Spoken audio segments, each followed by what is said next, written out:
Hello gang, it's Monday the 1st of February 2016. January has come and gone.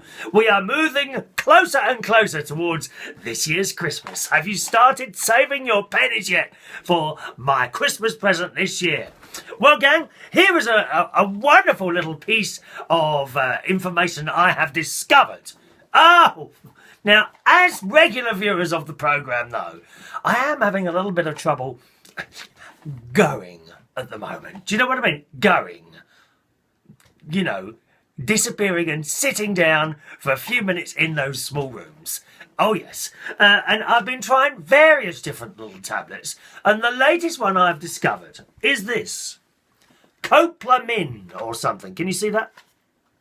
Effective soothing relief from IBS. Now, it says it's good for painful spasms. Well, I don't really have those. It's good for bloating. Well, I think I've got that. Trapped wind. No, I don't think I've got that. Interestingly enough, at the bottom here, it says it's good for diarrhea and constipation. Well, I find that strange that it's good for both of those things. Do you know what I mean? Because they're completely different. One is gushing out everywhere, gushing. And the other is... oh, excuse me. And that's the other one. And that's the one I've got. Although I don't... because it's very bad to push. You're just supposed to sit there and wait. Well, I can be in there 10, 15 minutes. Nothing's happening, dear. What is going on? Now, I did go to the doctor's a couple of months ago when I had this, and he gave me some little capsules that look like oil in there or something like that. And they seem to work after a while. I haven't been to the doctor yet this time. I have found the same pills that he gave me in the doctor's, but not the same capsules. However, I have found these ones, as I mentioned. And these are...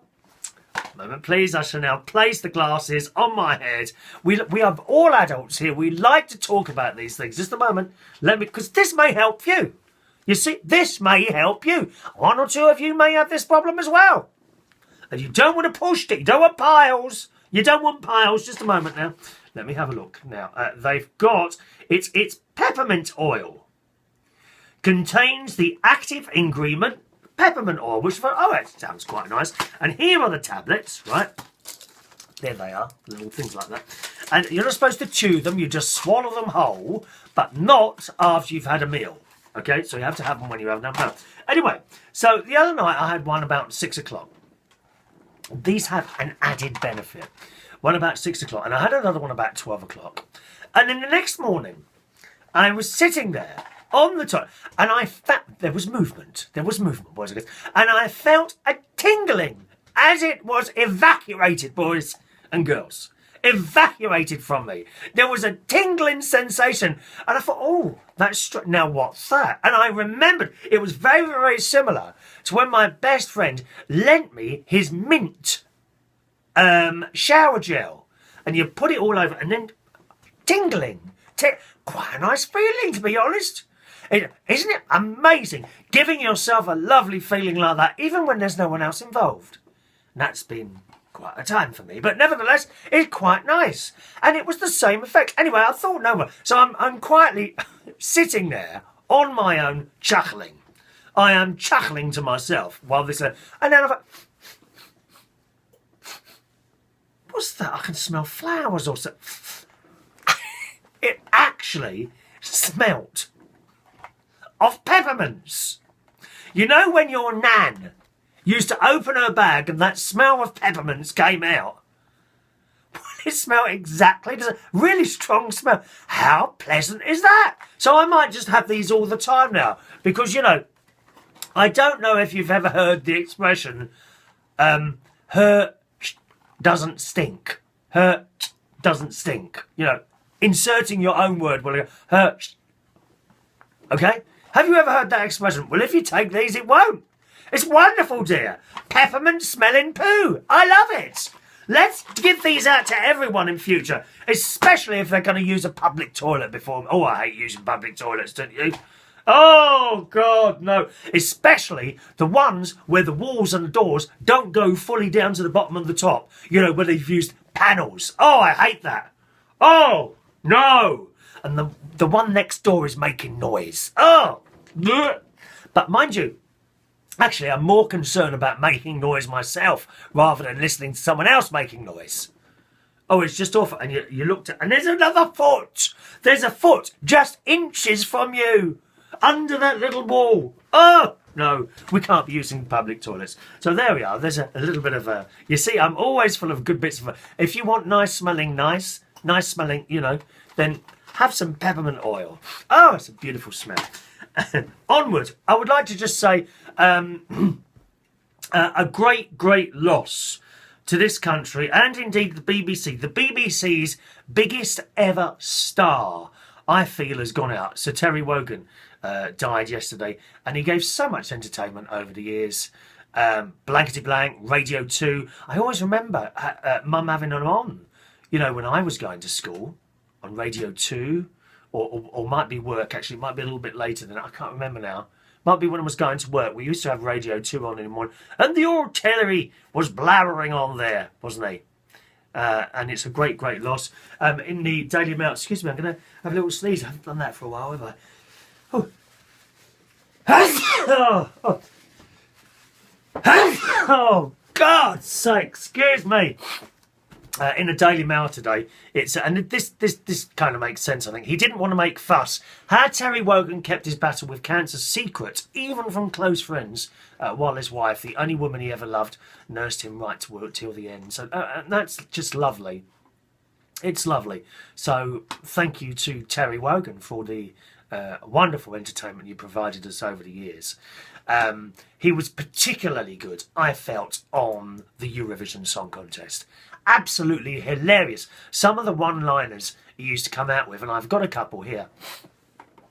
Someone's posted things that he used to say about the Eurovision Song Contest. Here's one, for example, which he said after he'd seen one of the Netherlands songs. It's been 29 years since the Netherlands won the Eurovision Song Contest. After this performance, make it 30. Here's another one. The song is called Disco. In the disco it is. It's more of a night out in Stringfellas. This song is certainly on the experimental side. 4 knitting brides of Frankenstein and a loony with a clothesline.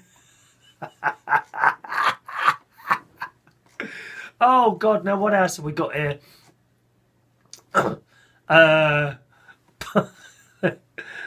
Oh, there's another one. There was another one here that I wanted.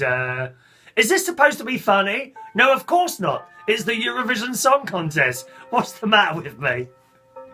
And apparently, he was interviewed in Parkinson a few years ago. And one of the things he said was he would be doing his commentary. And all the other commentators on the Eurovision Song Contest couldn't work him out. And one of them said to him, "Why is it you don't like the Eurovision Song Contest? Why are you here?" And he says, "Are you joking? I love it." They just don't get it, do they?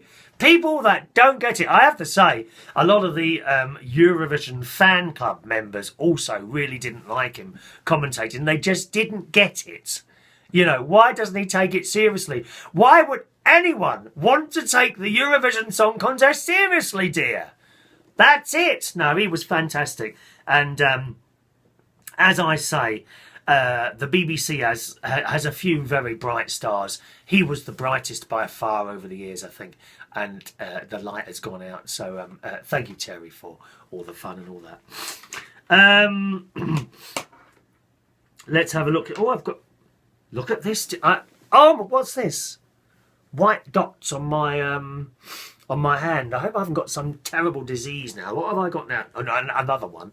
What have I got now? Oh, I know. That's toothpaste marks. Toothpaste marks. Oh, I thought there were some terrible spots there. Toothpaste. But I do notice, actually, in between cleaning my bathroom, I seem to get more and more little toothpaste dots all over the wall and in the sink and on the taps. Little white dots everywhere, dear. Toothpaste marks. I shall have to... Oh, just a minute. That's it. Don't want to waste any more water washing as unnecessary. Oh, look, we nearly forgot. It's time to change the Barry Manilow photograph for this month, boys and girls. From January, the beautiful red jacket. Let's see what he's got on this month. February here. Oh, it's the white jacket. I like that one. Just a minute. There we are. Our annual calendar, as provided by the lovely Wendy. You can see there's a light reflecting in that, which is quite annoying. It's this light above me here. I wonder if I can do something. I don't know if I can do anything with that. What happens if I do that? Oh, then I disappear, don't I? And it's still shining. I'll have to try and position that light somewhere else so it stops reflecting. And we don't want to upset Barry Manilow by lighting him up incorrectly. I'm lighted up incorrectly most of the time. Now, ladies, I am a little concerned about this woman here. Now, look. This is about Rebecca Adlington. Rebecca Adlington? No, I didn't know either. She was apparent. What does she do, Rebecca Adlington? Anyone know? I don't know the name. I can't lie. But then I am not one to know about celebrities. I do not follow celebrities. I follow stars, megastars like Barry Manilow, Shirley Bassey, Elton John, Boy George. I follow people like that. Names: Rebecca Adlington. Don't know who she is. She was a former Olympic swimmer, 26 years old. I'm sorry, dear. I'm looking at the picture. She looks a little bit older than 26 to me, dear. Must have been all that running around and swimming, dear. You can do over-exercising. You've got to take it easy, dear. Take it easy. My sister takes it easy. Oh, she does nothing, dear. She sits in that armchair all day long, chocolates and gin and tonics, shouting at the grandchildren, "Oi! Oi, Harry, leave it alone!" And shouting at the dogs, "Bison! Bison, come here!" Bison is the Rottweiler that my sister has. It did belong to my nephew and his wife, but she looks after it now. It's the most wonderful, wonderful dog you've ever come across in all your life. Bison the Rottweiler, great big head like that, and he puts his arm over you, he puts his paw over you to protect you. One of my computers has gone wrong. Won't do anything. Oh, what's gone wrong with it? Anyway, I'll have a look at that later. Anyway, so this Rebecca Adlington, look, honestly, this story, men, boys, this story, it's just impossible. The pain was worse than childbirth. Apparently, she dislocated her shoulder and was taken away after a risky 30-mile-an-hour stunt on the jump went horribly wrong. Why do you go on these programmes to risk your lives? I won't even get on a roller coaster. My mate has to convince me to get in the car whenever he's driving anywhere now. Dangerous activities, dear. Dangerous. Anyway, I'm sorry. The pain was worse than childbirth. Now, ladies, I've heard this so many times. Girls come up to me, "You don't know what pain is like until you've had childbirth." Now, girls, little cuts. Now, for example, this very small cut here on a man is much worse. Much, much worse than childbirth. I am sure. I would possibly even put money on it. How can you say that childbirth is the most painful experience ever? A small cut on a man's hand after a hard day's work is far, far worse. So please don't go on about your painful childbirths. Really. Yesterday, I accidentally, while I was just, adjusting my hair, don't say what hair, adjusting my hair, I accidentally pulled out a follicle. A follicle was extracted accidentally from my head, boys and girls, and that was painful. Childbirth, painful. Do me a favour. Have you ever tried to pull out a follicle from a man's hair? Do not touch our follicles. Thank you very much. That's all today, boys and girls. It's been an absolute pleasure as always. It's Monday, isn't it? Monday, yes, Monday. So we are doing karaoke tonight. That will be at Central Station Bar every Monday, 8 p.m. till 11:30, with cheap drinks every Monday as well. That's between 8 p.m. and 11 p.m. That's at Central Station, 37 Wharfdale Road, King's Cross. Have a lovely Monday. See you soon. Ta-da.